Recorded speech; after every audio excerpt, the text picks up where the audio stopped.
My stepdaughter tearfully told her father I refused to buy her a prom dress after ruining her perfect one. He yelled at me for an hour about being jealous of a teenager. I stayed silent, but this morning I showed him the security footage of her cutting up the $600 dress I bought her last week, then texting friends that her evil stepmother would pay. She has no idea what's waiting for her behind her bedroom door. I never imagined being a stepmother would be easy, but I certainly didn't expect it to be this hard. I married David 3 years ago, becoming stepmom to his daughter Chloe, who was 15 at the time. Her mother had moved across the country for a new relationship when Chloe was just 7, maintaining contact only through occasional birthday calls and holiday cards. I knew stepping into this situation would be challenging, but I loved David and genuinely wanted to be a positive presence in Chloe's life. From our first meeting, Chloe made it abundantly clear that she didn't want me around. I understood her hesitation. I wasn't trying to replace her mother, just hoping to be a supportive adult figure. I approached our relationship with patience and low expectations, figuring we'd build trust gradually. "She just needs time," David would say whenever I expressed concern about Chloe's coldness toward me. "She's been through a lot with her mom leaving." I believed him because I wanted to believe that time would heal whatever wounds were causing Chloe's hostility. And occasionally, it seemed like we were making progress. She'd share a story about school drama or ask my opinion on an outfit, but these moments were invariably followed by closed doors and cold shoulders, as if she'd suddenly remembered she wasn't supposed to like me. David struggled with the situation more than he admitted. He worked long hours as a civil engineer, leading Chloe and me to navigate our awkward dynamic alone most weekdays. When conflicts arose, he tended to minimize them, typical teenage stuff or just a phase, rather than addressing the underlying issues. I understood his position was difficult. No parent wants to be caught between their child and their spouse. So I tried not to push or complain too much, hoping things would improve naturally. Our household fell into an uneasy rhythm. I handled most of the day-to-day parenting tasks, making sure Chloe had lunch money, checking that her homework was done, driving her to volleyball practice, while David took the role of weekend fun dad, taking her shopping or to movies. It wasn't ideal, but it was functional, and I told myself that was enough. Then prom season arrived this spring, Chloe's senior year. Despite our challenging relationship, I was genuinely excited for her. High school hadn't been easy for Chloe socially. She had friends, but wasn't part of the popular crowd, and she'd experienced her share of teenage girl drama. When she was asked to prom by Tyler, a boy she'd had a crush on for months, I was thrilled for her. "We should go dress shopping," I suggested one evening after Chloe mentioned needing to find something to wear. "I could take you this weekend if you want." I expected immediate rejection, but to my surprise, Chloe agreed. "The good stores are at Westfield Mall," she said, not looking up from her phone. "We could go Saturday." That Saturday shopping trip was one of the best days we've had together. We visited 6 different stores, and Chloe actually seemed to value my opinion, asking what I thought about different styles and colors. When she tried on an emerald green dress at our final stop, we both knew immediately it was perfect. The color complemented her hazel eyes, and the cut was sophisticated without being too mature. "You look beautiful, Chloe," I said sincerely as she examined her reflection. For once, she didn't deflect the compliment or roll her eyes. She just smiled, a genuine smile that reached her eyes, and said, "I think this is the one." The price tag showed $600, significantly above the $350 budget David and I had discussed. But seeing Chloe so happy, experiencing what felt like a real bonding moment between us, I made a spontaneous decision. "Let's get it," I said. "It's perfect for you." "Really? It's a lot more than Dad said we could spend." "It's a special occasion," I replied, "and you only get one senior prom. I'll cover the difference." To my absolute shock, Chloe hugged me in the store, our first real hug in 3 years of living together. "Thank you, Kate," she whispered. I paid for the dress with my personal credit card, not mentioning the price difference to David. It felt important to keep this moment between Chloe and me, a small secret that was just ours. As we drove home with a carefully bagged dress hanging in the back seat, I allowed myself to hope that perhaps this was the turning point I've been waiting for. Last Tuesday, I came home early from work with a migraine that had been building all morning. As I passed Chloe's room on the way to get my medication, I heard her voice through the partially open door. She was clearly on a video call, not realizing I was home. "Actually worked," she was saying with a laugh. She totally fell for the whole bonding over prom dress thing. You should have seen her face when I hugged her. Like, she'd won the lottery or something. I froze in the hallway, the throbbing in my head momentarily forgotten. "How much did she end up spending?"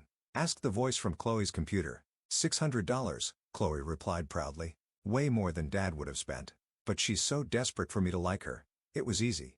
The familiar ache of rejection bloomed in my chest, sharper than my migraine. I should have continued to my room, taken my medication, and process this information privately. But something kept me rooted to the spot, listening to my stepdaughter mock my attempts at connection.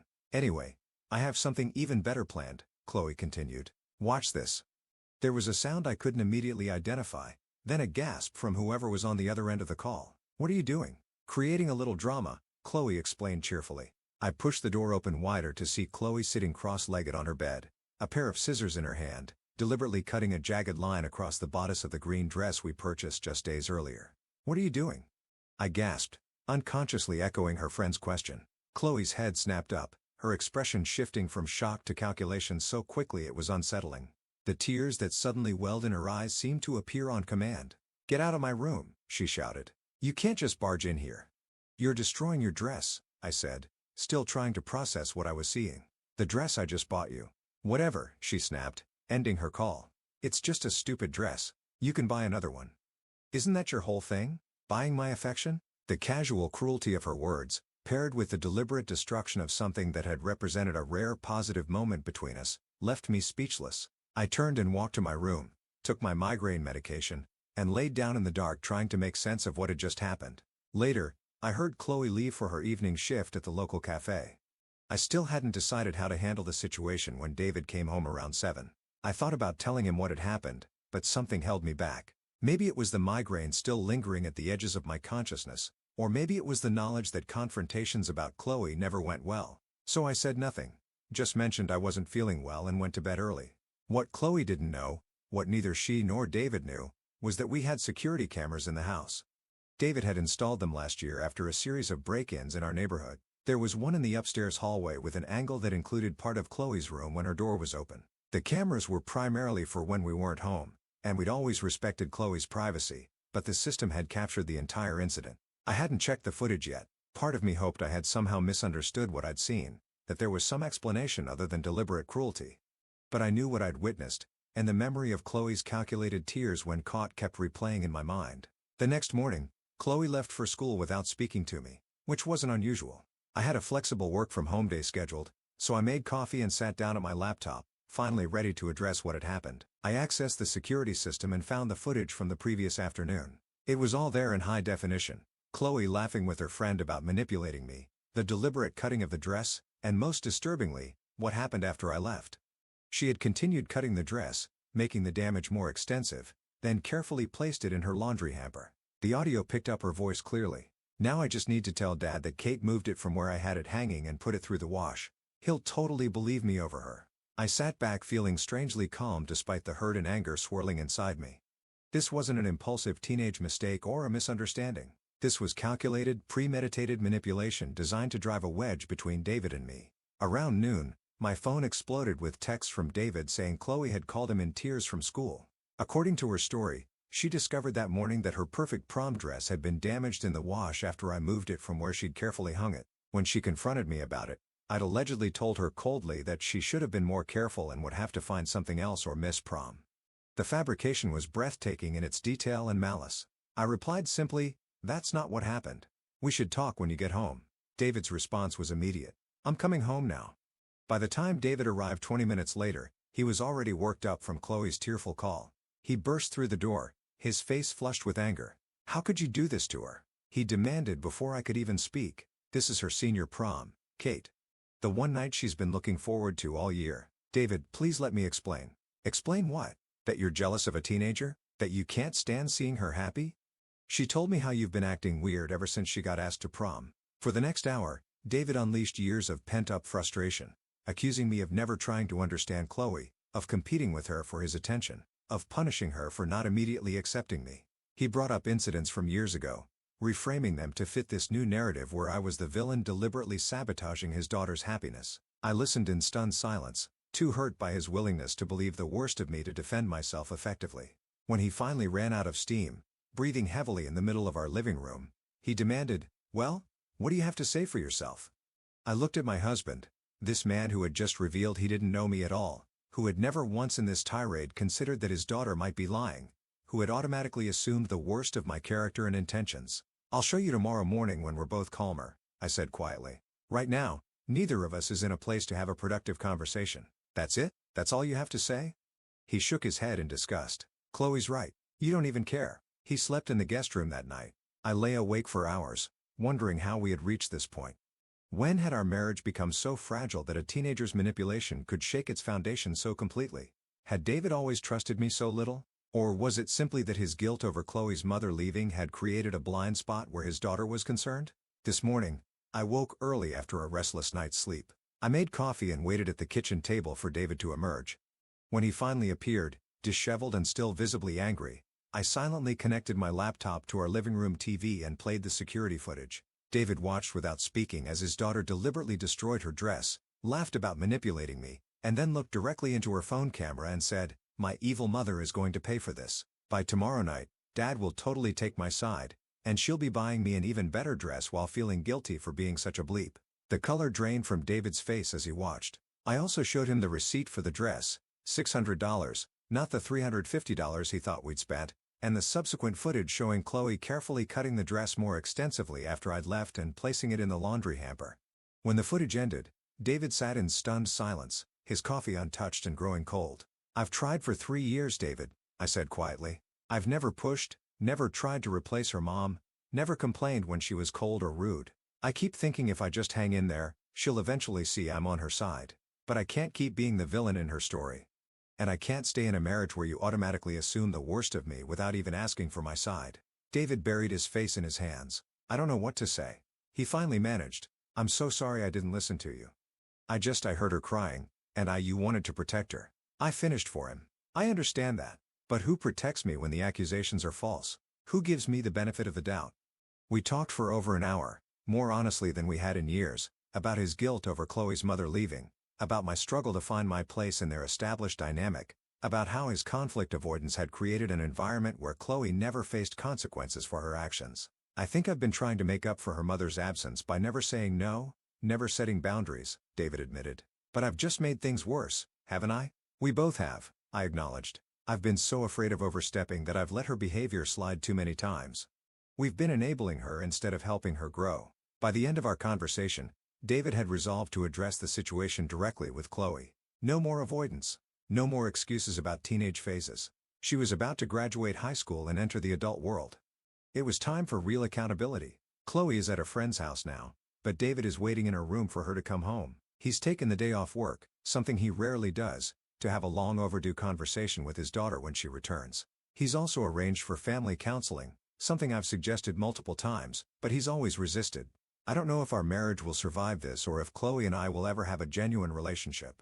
But for the first time in 3 years, I'm not carrying the weight of being the only one trying to make things work. Sometimes the hardest part isn't the conflict itself. It's standing alone while everyone assumes you're the problem. It's been 6 weeks since the dress incident, and our household has undergone a seismic shift. That afternoon, when Chloe came home and found her father waiting in her room, she initially tried to maintain her victim narrative. But when David quietly showed her the security footage on his tablet, her facade crumbled. What followed was a painful but necessary conversation between father and daughter. David didn't yell or lecture. Instead, he asked questions. Why did she feel the need to manipulate us? What was she hoping to accomplish? Did she understand the damage she was causing to our family? Chloe's answers revealed deeper issues than I had realized.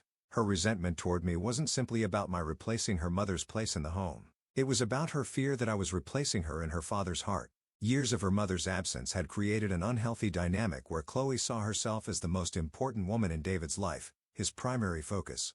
My arrival threatened that position. "I just wanted him to choose me," she admitted through tears. "Real ones this time. He always chooses you."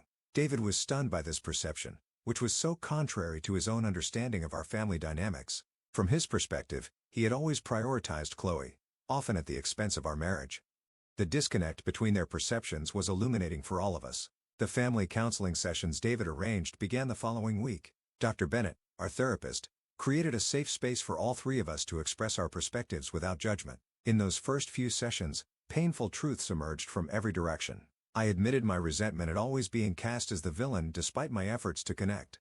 David acknowledged his conflict avoidance and how it had enabled Chloe's worst behaviors. And Chloe, reluctantly at first, began to recognize how her mother's abandonment had shaped her reactions to me, seeing threats where none existed, interpreting normal boundaries as rejection, and using manipulation to maintain control. "Chloe, what you did with the dress wasn't just about a piece of clothing," Dr. Bennett explained during our 3rd session. It was about power and control.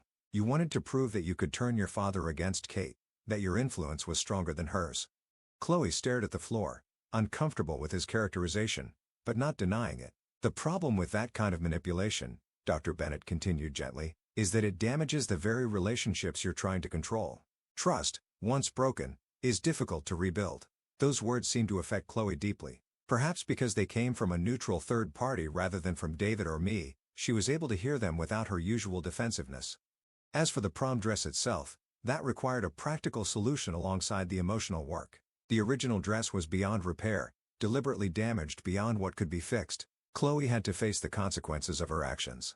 You have two options, David told her after our second counseling session. You can use your savings to buy a new dress, or you can skip the prom.